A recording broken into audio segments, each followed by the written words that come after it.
إن الحمد لله نحمده ونستعينه ونستغفره ونعوذ بالله من شرور أنفسنا ومن سيئات أعمالنا من يهده الله فلا مضل له ومن يضلل فلا هادي له وأشهد أن لا إله إلا الله وحده لا شريك له وأشهد أن محمدا عبده ورسوله صلى الله عليه وعلى آله وأصحابه وسلم تسليما كثيرا يا أيها الذين آمنوا اتقوا الله حق تقاته ولا تموتن إلا وأنتم مسلمون يا أيها الناس اتقوا ربكم الذي خلقكم من نفس واحدة وخلق منها زوجها وبث منهما رجالا كثيرا ونساء واتقوا الله الذي تساءلون به والأرحام إن الله كان عليكم رقيبا يا أيها الذين آمنوا اتقوا الله وقولوا قولا سديدا يصلح لكم أعمالكم ويغفر لكم ذنوبكم ومن يطع الله ورسوله فقد فاز فوزا عظيما أما بعد فإن أصدق الحديث كتاب الله وخير الهدي هدي محمد صلى الله عليه وسلم وشر الأمور محدثاتها وكل محدثة بدعة وكل بدعة ضلالة وكل ضلالة في النار أبرغانا ببتيبوا السلام عليكم ورحمة الله وبركاته أسعد الله أوقاتكم بكل خير وحياكم الله وبياكم وجعل الجنة مثوانا ومثواكم وحفظكم المولى جل وعلا وتقبل الله منا ومنكم صالح الأعمال نعم tukomye wa Buluganda nate n'omusomo gwaffe oguyitibwa silsilatu durusin hawla aljanna encyclopedia y'emisomo egitambulira ku jjana ya Allah tabaraka wa taala olwaliro bi'auni llahi tabaraka wa taala wa bi'izzatihi tukwatagana n'erekitya eya namba 17 era ng'omutwe gwayo gugamba nti abwabul janna emiryango gy'ejjana abwabul janna emiryango gy'ejjana okiwulidde wa barakallahu fikum naam aboluganda lil janna abwabun ejjana bannange erina emiryango yadkhulu minha almu'minuna abakkiriza nga bagenda kugiyingira oba abakkiriza mu bagenda kuyitira nga bayingira kama yadkhulu minha almalaika ngera bamalayika bwe bajja okugiyingira emiryango egyo oba okugiyitamu Allah tabarak wa ta'ala yagamba nti jannati adnin mufattahatan lahumul abwab ejjana naam eyo eyategekerwa abakkiriza eyategekerwa abati Allah tabarak wa ta'ala eyategekerwa bamuwahhidun wakiwulidde abayawula Allah tabarak wa ta'ala banna aqida safiya tahira naqiya tayyiba ghaliya thamina wakiwulidde bulungi banna aqida entukuvu ennyonjo banna aqida entuufu okiwulidde naam Allah tabarak wa ta'ala agamba nti mufattahatan lahumul abwab emiryango gigenda kubaggulirwa gigenda kuba miggule gye bali bagiyingire okiwulidde eyo aya eri mu suratu Swad aya namba 50 owekitiibwa Allah tabarak wa ta'ala n'agamba mu aya endala nti wal malaikatu yadkhuluna alayhim min kulli babin salamun alaykum bima sabartum fa ni'ma uqba ddar bamalayika bagenda kubeera nga bayingira gye bali okiwulidde naye nga bayitira kwegamba mu buli mulyango min kulli babin mu buli mulyango babagamba ki salamun alaykum bima sabartum bagenze kubalamusaako bagenze kubozaayoza okiwulidde tahni'a salamun alaykum emirembe gibeere gye muli bima sabartum mwagumikiriza ne mukamala okiwulidde bulungi mwagumikiriza ne mukamala eduniya teyali nnyangu ebikemo byali bingi okamala obukamazi naye ne mwerekereza okiwulidde n'olwekyo teri agenda kuyingira jjana illa man sabara okujjako yagumikiriza baddu ba Allah tabaraka wa ta'ala fa ni'ma uqba ddar nyumba ya waggulu nnyo okiwulidde bulungi nyumba ya waggulu nnyo nkomerero nnungi barakallahu fikum suratu Ra'd 23 وأخبرنا الحق تبارك وتعالى أن هذه الأبواب era mungeri yemu owekitiibwa Allah tabarak wa ta'ala wa huwa alhaq min asma'ihi mumanyage mulimu alhaqu naam amazima obo wa amazima Allah tabaraka wa taala yatubulira owekitibwa Allah azza wa jalla nti emiryango egyo gyonna tuftahu indama yasilu almu'minuna ilayha jigenda kuggulwawo abakkiriza we banatuukira kujjana we banatuuka eri ejjana bwe banagituukako jigenda kuggulibwawo watastakbiluhumul malaika bamalayika baberenga bamalayika baberenga babaaniriza babawerokaminga baba hospitality wakiwulidde muhayyiyatan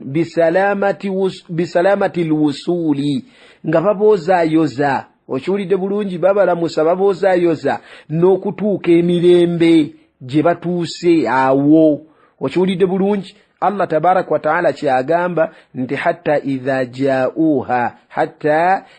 ja'uha wa futihat abwabuha wakiwulidde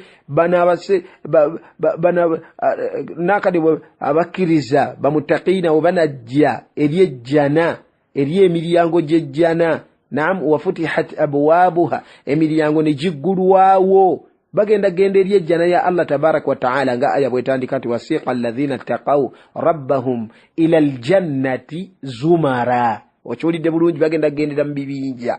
nga bagenda abatya Allah tabaraka wa taala abayawula Allah azza wa jalla wakiwulidde bulungi abakolerera ejjana ey'owekitiibwa Allah tabaraka wa taala bagenda genda eri ejjana hatta idha ja'uha bwe banaabeera nga bagituuseeko ejjana ya Allah tabaraka wa taala wa futihat abwabuha emiryango gyayo ne giggulwawo wa qala lahum khazanatuha bana bakumi b'ejjana ne babagamba salamun alaykum tibtum fadkhuluha khalidin emirembe gibeere gye muli mwesiimye okiwulidde bulungi mwakola musaana okubeera temuyingira ejjana ya Allah tabaraka wa taala n'olwekyo fadkhuluha khalidin mugiyingire ate nga mugenda gibeeramu obugenderevu n'obugenderevu temweraliikirira nti ate akaseera kagenda kutuuka ejjana eggweewo temweraliikirira nti ate akaseera kagenda kutuuka babajje mu jjana ate mudde mu muliro oba mubeeraawo abadan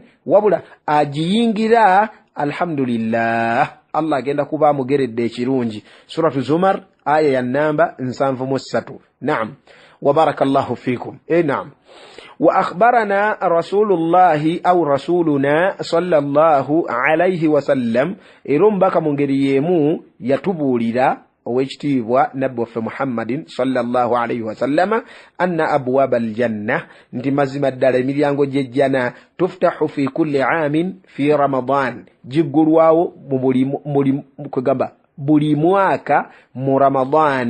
ramadhani hadithi abi huraira ngombaka agamba sallallahu alayhi wasallam nti idha jaa ramadhani bwe yingirawo ramadhani bwe tuuka futihat abwabul janna emiryango gy'ejjana gyonna giggulwawo hadithu muttafaqun alayhi naam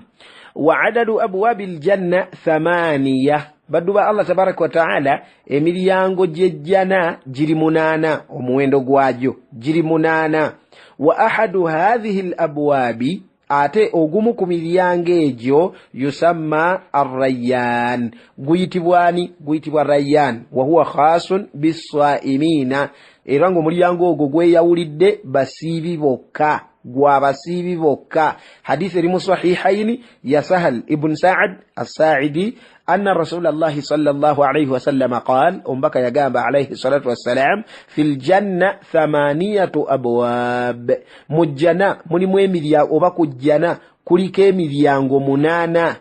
الجنة يا الله تبارك وتعالى إريني مليانغو منانا باب منها يسمى الريان ومليانغو قمكجو قويتبوا الريان نبي أقام صلى الله عليه وسلم لا يدخله إلا الصائمون tewali agenda guyingiriramu okujjako omusiibi oba abasiibi fa idha dakhalu bwe banaamala okuyingira bannannyinigwo amakulu abasiibi ughliqa nga guggalwawo falam yadkhul ghayruhum tewali agenda kuyingira atali bo oba atali mubo abasibi abo. Wabarakallahu fikum wa jazakumullahu khairan wa kathara Allahu min amthalikum. Naam, kakati wa hunaka babun, ate mungeri yemu waliwo omulyango lilmukthirina minas-sala, ogwabayitiriza esswala, ogwabayitiriza okusaala. Wa babun, ate ne wabeerawo n'omulyango lilmutasaddiqina, ngogo gw'abantu abawaayo mu kkubo lya Allah tabaraka wa ta'ala, abasaddakanga. Wa babun, ate waliwo n'omulyango mu ngeri y'emu lilmujahidina, ng'ogwo nno gw'abantu bamujahiduna fi sabilillah bil idafa ila babi as-saimina al-musamma bir-rayyan, okunga kwoyongerera omulyango gw'abasiibi oguyitibwa Rayyan. Hadithi eri muttafaqun alayhi ngeva ku Abi Hurayra, nabbi yagamba sallallahu alayhi wa sallama nti man anfaqa zawjaini fi sabilillah min malihi, omuntu yenna waayo zawjaini fi sabilillah mu kkubo lya Allah tabaraka wa ta'ala, min malihi, mu maliye. Zawjaini wano kijja nga kitegeezaamu abamanyi bakivuunula mu nzivuunula ez'enjawulo. Waliwo we bagambira nti adh-dhahabu wal-fidda, ne wabeerawo we bagambira nti waliwo we bagambira nti dirham ne dinar, okiwulidde. Ate ne wabeerawo we bagambira nti dirhamaini ne dinaraini, okiwulidde, dirhamu 2 ne dinari 2. Ne wabeerawo we bagambira nti zawjaini yani shay'aini min sinfin wahidin, kwegamba ebintu bibiri, okiwulidde bulungi, mu kintu, kwegamba ekintu nga kimu, okiwulidde, ne bawaayo ebintu bibiri, kwegamba almuhimu nti oba oli asaddaase ettaka n'asaddaaka ettaka emirundi 2, oba oli asaddaase kiki, nga bwe tunagamba nti asaddaase kitabo n'awaayo ebitabo 2, okiwulidde bulungi, oba oli asaddaase ennyumba n'awaayo ennyumba 2, oba oli asaddaase, kwegamba hakadha ebintu 2 zawjaini, okiwulidde bulungi, bye bintu 2. Barakallahu fikum. Almuhimu nti omuntu asaddaka bwatyo, nabbi yamwogerako sallallahu alayhi wa sallama nti nga asaddakidde mu kkubo lya Allah tabaraka wa ta'ala, min malihi, mu maliye, du'iya min abwabil janna, agenda kowoolwa mu miryango gy'ejjana. Walil janna 8 abwabin, ate jjana erina emiryango 8, temukyerabira. Faman kana min ahli as-sala, nabbi agamba sallallahu alayhi wa sallama nti alibeera mu grupu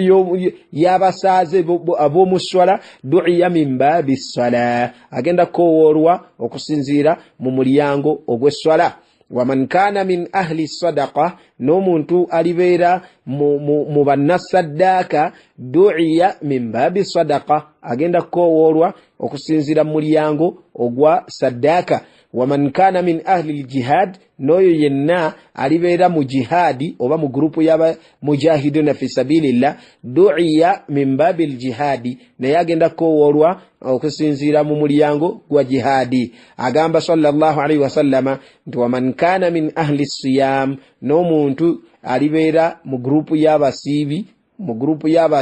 bannasiyam, du'iya min babi siyam, agenda kowoolwa mu mulyango gwa siyam. Naam, Abu Bakar Siddiqi radiyallahu anhu agamba nti wallahi ma ala ahadin min dararin du'iya min ajyiha du'iya, okiwulidde bulungi, omuntu kwegamba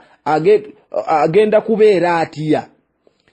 akoowoddwa mu mulyango gwonna gwakoowoddwamu, tewali buzibu bwagenda kufuna naki. Kakati abuuza nabbi sallallahu alayhi wasallam, fahal yud'a minha kulliha ahadun ya Rasulallah, waliwo agenda okoowoolwa mu miryango gyonna, abeeno bamukowoola, abeeri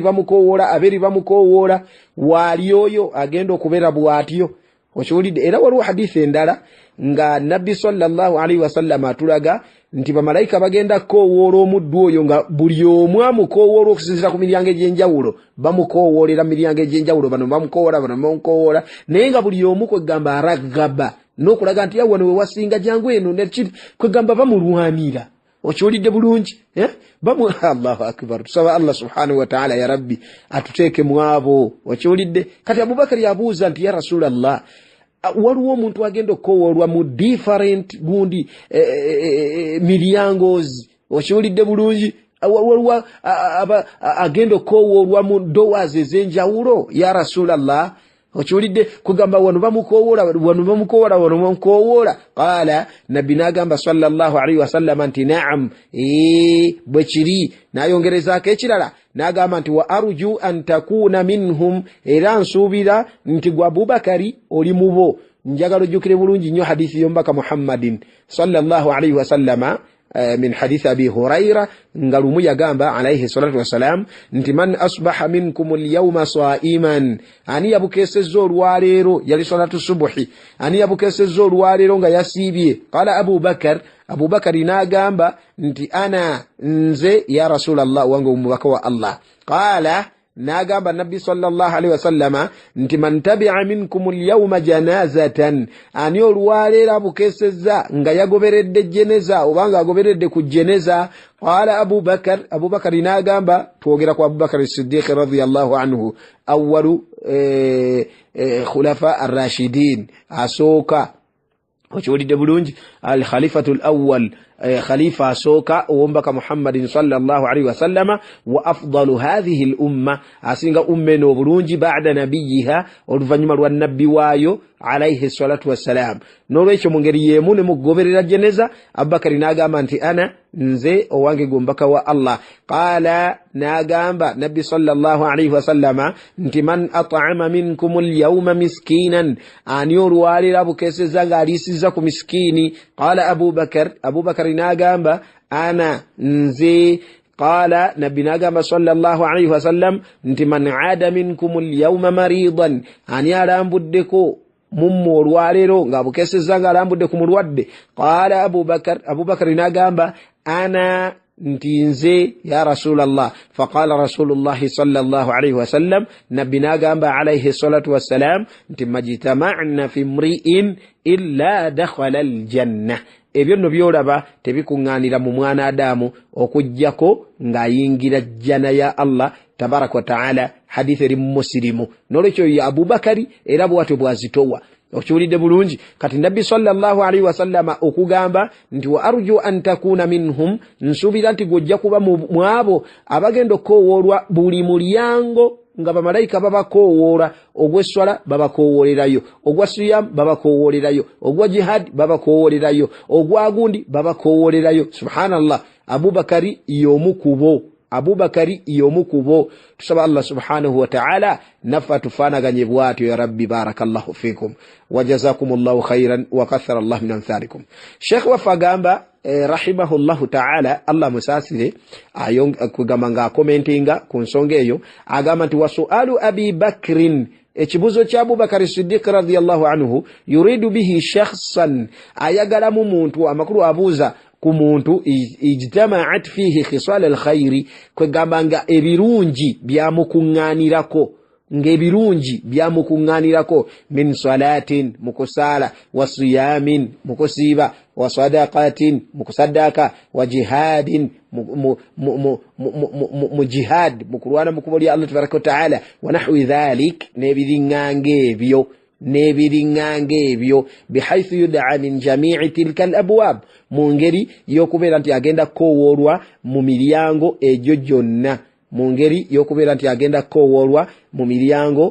oba eri emiryango egyo gyonna yingirira wano wamma wano we wasinga wamma jangu eno ate nga nabbi yatugamba sallallahu alayhi wasallam nti anna alladhi yunfiqu zawjayn fi sabilillah nti omuntu awaayo ebintu ebyo ebibiri naam nga awaddeyo mirundi ebiri oba awaddeyo ebintu bya mirundi ebiri mu kkubo lya Allah subhanahu wa ta'ala yud'a min abwabil janna athamaniya agenda kowoolwa mu miryango gy'ejjana omunaana era nabbi n'atutegeeza sallallahu alayhi wasallama nti anna alladhi yatawadda'u fayuhsinu alwudu'a omuntu afuna wuzu nalongosa bulungi ewuzuye oba nalongosa bulungi enfuna ya wuzu eyo thumma yarfa'u basarahu ila sama oluvanyuma nasitula amaaso ge nagawanika waggulu fayaqulu nagamba ashhadu an la ilaha illa Allah wahdahu la sharika lahu wa ashhadu anna Muhammadan abduhu wa rasuluhu. Nabi agamba sallallahu alaihi wasallama nti tuftahu kwegamba nabi yalaga sallallahu alaihi wasallama nti tuftahu lahu abwabul janna thamaniya emilyango gy'ejjana gimugulirwawo omunana yadkhulu min ayyiha sha'a ngayingirira mu mulyango gonna gwaba yagadde. Hadith eri mu Muslimu mu sahihihi munanka mu kitabo kye ekitibwa sahih Muslim nga eva ku amirul mu'minin Umar ibn Khattab radiyallahu anhu qala agamba timbaka yagamba sallallahu alayhi wa sallama ma minkum min ahadin tewali n'omu mummwe n'akamu n'akeddagala yatawadda'u afuna wuzu fayablugha au yusbigha n'abeeranga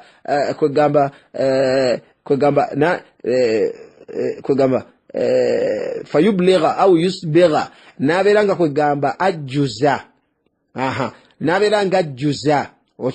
nga atuusa alwudu'a wuzu nga bwerina okubeera oba nga bwerina okufunibwa nga nabbi bwe yagisomesa sallallahu alaihi wasallama thumma yaqulu oluvanyuma n'agamba ashhadu an la ilaha illa Allah nkakasa nti wali kisinzibwa mu butuufu okujjako w'ekitiibwa Allah tabaraka wa ta'ala. Bino nno nga byogera nga si musamize,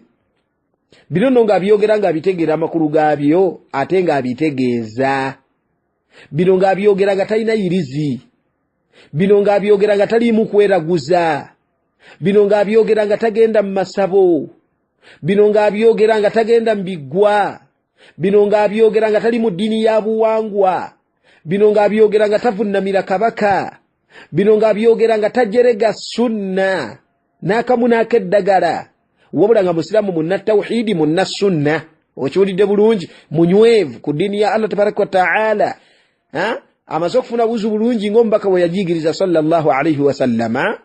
Oluvanyuma n'agamba nti ashhadu an la ilaha illa Allah nkakasa nti wali kisinzibwa mu butuufu okujjako Allah tabaraka wa ta'ala wa anna Muhammadan abduhu wa rasuluhu, era mazima ne nabbi Muhammadi sallallahu alaihi wasallam muddu wa Allah era mubaka we. Illa tewali ayogera ebyo ng'amaze okufuna wuzu illa futihat lahu abwabul janna thamaniya, okujjako nga gulirwawo emiryango gy'ejjana omunana, yadkhulu min ayyiha sha ng'ayingirira mu mulyango gwonna gwabeera ayagadde. Yadkhulu min ayyiha sha'a, ayingirira mu mulyango gwonna gwaba ayagadde. وبارك الله فيكم وجزاكم الله خيرا وكثر الله من أمثالكم. نعم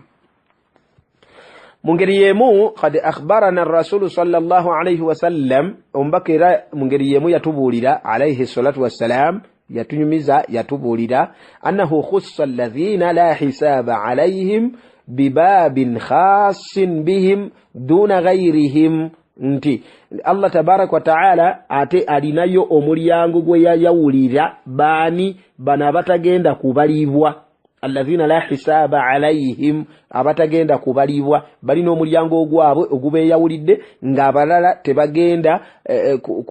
kusharaka nabo. Okiwulidde mu mulyango ogwo agwabwe bokka. Wa huwa babul janna al-ayman, era nga gwe mulyango gw'ejjana ogwa ddyo, nga gwe mulyango gw'ejjana ogwa ddyo. Wa baqiyatuhum, abasigadde abalala yusharikuna baqiyatal umam, bagenda kwetaba wamu oba bagenda kwetabikamu nankani baqiyatal umam, ebibinja ebirala. Naam, ebibinja ebirala fil abwabil ukhra, mu miryango egisigadde. Hadithi eri muttafaqun alayhi nga ya Abi Hurayra min hadithi fi hadithi shafa'a, mu hadithi yachi yokuwoleza oba hadithi ya shafa'a. Fayaqulu Allah, nabi agamba sallallahu alayhi wasallam jorvanyuma Allah agambe ya Muhammad, owange Muhammad,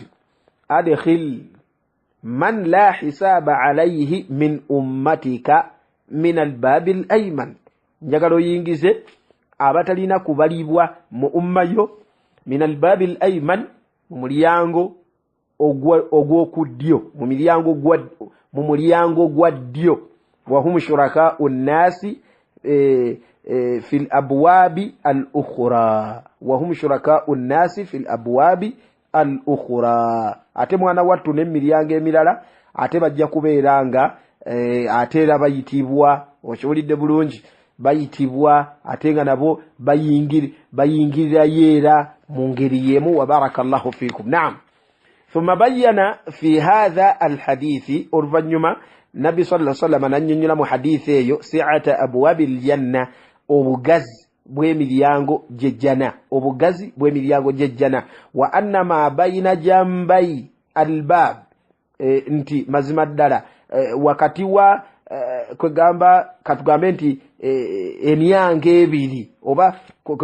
kwegamba empaji y'omwange saidi n'empaji y'omwange saidi kakati wakati yawo nabbi yannyonnyola sallallahu alaihi wasallama n'agamba nti kama baina makka wa hajr kama baina makka wa hajr kwegamba amasafa agali wakati yawo amakulu nti obugazi bw'oluggi amakulu nti obugazi bw'omulyango okiwulidde bulungi bwenkanankana nga bona atambula okuva e makka okugenda e hajr au kama baina makka wa basra au kama baina makka wa basra oba kwegamba nga kiringanga wakati wa makka ne basra nga kiringanga wakati wa makka ne basra okiwulidde kakati mu hadithi eyakulembeddeko muttafaqun alayhi nga yegattibwako omubaka sallallahu alaihi wasallama alaze alayhi salatu wassalam nti kwegamba obugazi waliwo hadithi endala nayo katugirete nabbi sallallahu alaihi wasallam agamba nti wallahi nafsi muhammadin biyadihi ndayiro yalina entunusi za muhammadin mukono gwe inna baina misra'aini min masari'i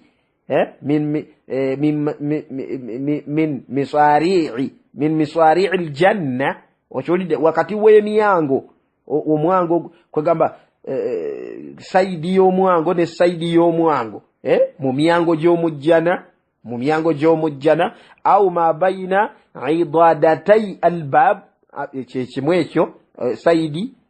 y'omulyango ne saidi ey'omulyango nga wakati gwe mulyango saidi ne saidi kwegamba enkomerero y'omulyango n'enkomerero y'omulyango endala wenkanankana ki kama baina makka wa hajr au kama baina makka wa basra wenkanankana nga bw'olaba makka ne hajr oba nga bw'olaba makka ne basra kwegamba saidi endala nga bw'olaba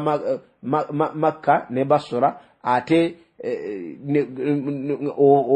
kugamba ewalala nga bw'olaba makka ne basra nga bw'olaba makka ne basra kama baina makka wa hajr nga bw'olaba makka ne hajr oba nga bw'olaba makka ne basra kakati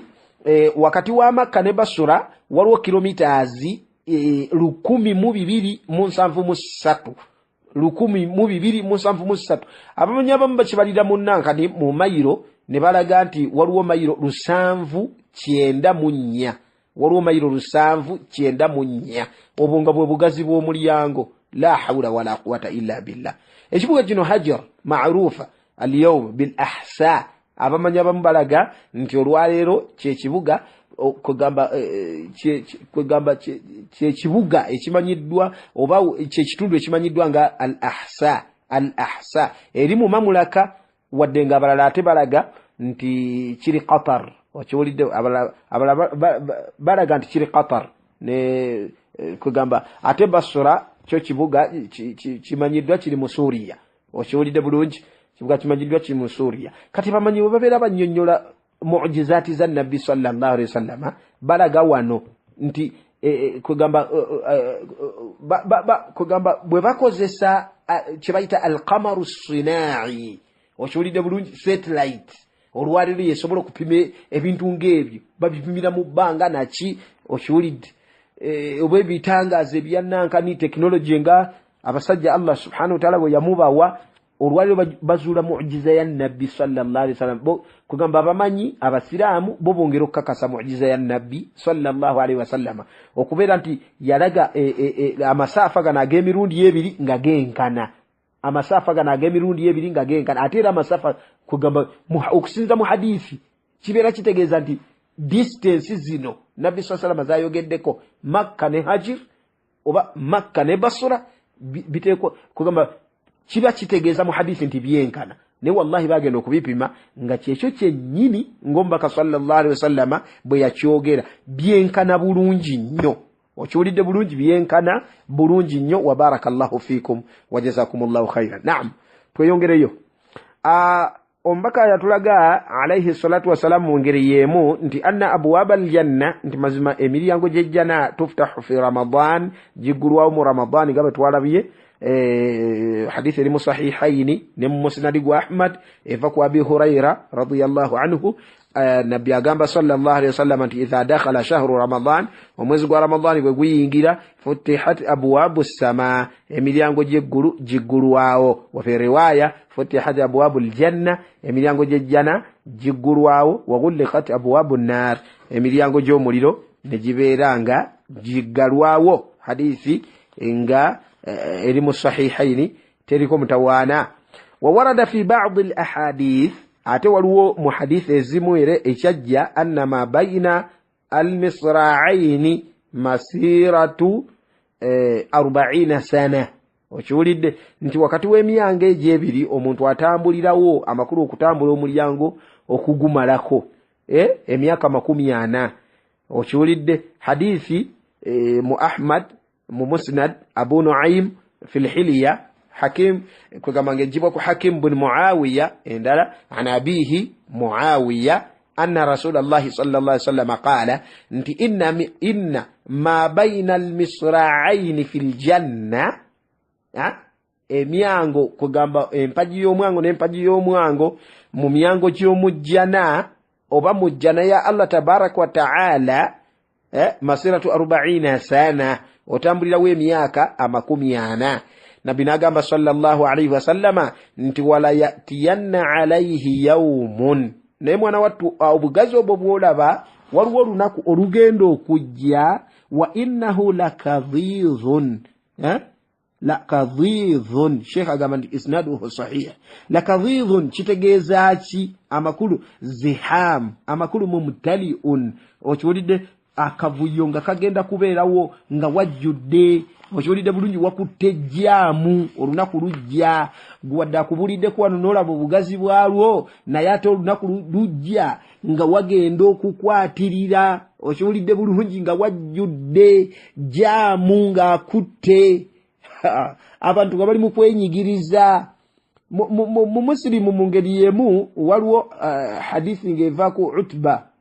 ibn Ghazwan قال يغامبا لقد ذكر لنا أن ما بين المصراعين في الجنة مسيرة 40 سنة. وكيولي دبلوج نبي يتلقى صلى الله عليه وسلم nti ngabo tukinyonyodde bwe tukiraze wakati w'empaji ezebbiri ez'emyango amakulu distance y'omulyango nti ogitambulirako emyaka 40. Nagamba nti wala yatiyanna alaihi yawmun, olunaku lujja kujja olunaku mwana wattu ng'omulyango olaba bwe gutyo. Wa innahu lakadhidhun min az-zihami, nga yani mumtali'un min az-zihami, nga wallahi wajjudde kwegamba abaguyingira nga Allahu akbar. Saba Allah subhanahu wa ta'ala atuwe ya rabbi tubeere nga tukola ki? Tubeere nga masha Allah tubeera mu abo abagenda kuyingira ejjana ya Allah tabarak wa ta'ala. Mutabarani okiwulidde mu Mu'jamul Kabir hadithi ngeva ku Abdullah ibn Salamin yagamba nti Nabi yagamba sallallahu alaihi wasallam inna ma bayna al-misra'ain fil janna masiratu 40 sana. Kiri kye tugambye otambulirawo mulyango gutambulirako emyaka 40. Naye agamba nti yuzahimu au yuzahamu alaihi kazdhamil ibili waradat li 5 dhama. Okiwulidde? Waradat li 5 dhama. Kwegamba nga wagenda kwatirira oba wagenda kubeerawo jaamu, kwegamba traffic. Okiraba bulungi? Naye abantu bayingira naki? Okiwulidde bulungi? Kazdhamil ibili, nga bw'olaba okwenyigiriza oba okwesindika okwatirira kw'eŋŋamiya nga zibadde nnyingi. Okiraba bulungi? Waradat li 5 dhama, kwegamba nga zizza okunywa amazzi nga zigafunye naye nga zimaze ennaku 5 wallahi nga tezikomba ku mazzi. okiwulidde bulungi kati ate zigafunye zigaguddeko zigenda kubeera zityawo masha Allah. Allahu akbar. Barakallahu fikum wa jazakumullahu khairan wa kathara Allah min amthalikum. Saba Allah azza wa jalla bannange atuyingize janaye yekitiibwa Allah tubeeremu abo abagendo giyingira. Nsaba Allah subhanahu wa ta'ala atunyereze ku tawhidi ne sunna. Okiwulidde bulungi tawhidi ne sunna kubanga is the only path die kubo lyokka mwe tugenda okuyitira jana ya Allah subhanahu wa ta'ala. Bino byonna tubeerenga tubiraba. Okiwulidde naye bwe tunaabeeranga ekyo tekikoze ekyokunywerera ku tawhidi ne sunna mwana tutugenda kuba tufaafaganiddwa tetugenda ganyirwa n'akamu n'akeddagala. Wa barakallahu fikum wa jazakumullahu khairan wa kathara Allahu min amthalikum. Subhanaka Allahumma bihamdika ashhadu an la ilaha illa anta astaghfiruka wa atubu ilayka. Wassalamu alaykum wa rahmatullahi wa barakatuh.